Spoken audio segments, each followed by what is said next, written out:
আপনি কি ঘরে বসেই প্রতি মাসে 1000 থেকে $10,000 আয় করতে চান? তাহলে আপনার জন্যই রয়েছে আমাদের all in one special course, Amazon wholesale, eBay, Walmart dropshipping, private label, সবকিছু এক কোর্সেই শেখানো হচ্ছে। আমাদের কোর্সে আপনি পাবেন প্রোডাক্টিক্যাল গাইডলাইন আর ফুল business setup support.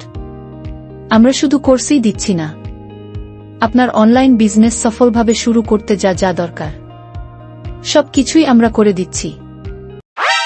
LLC, LTD, EIN number, resale certificate, virtual address, USA bank account খোলা, অ্যামাজন ইবে স্টোর সেটআপ সহায়তা, সবকিছু এক প্ল্যাটফর্মে একসাথে। আমাদের স্টুডেন্টরা ইতোমধ্যেই আয় করছেন প্রতি মাসে $5,000 থেকে $2,000 পর্যন্ত। আপনিও পারবেন যদি সঠিক পথে চলেন। এই কোর্সে আপনি পাবেন live class, practical training, step by step business setup guide, lifetime access. একবার এনরোল করলেই সীমিত সিট, তাই দেরি নয়, আজই ভর্তি হন।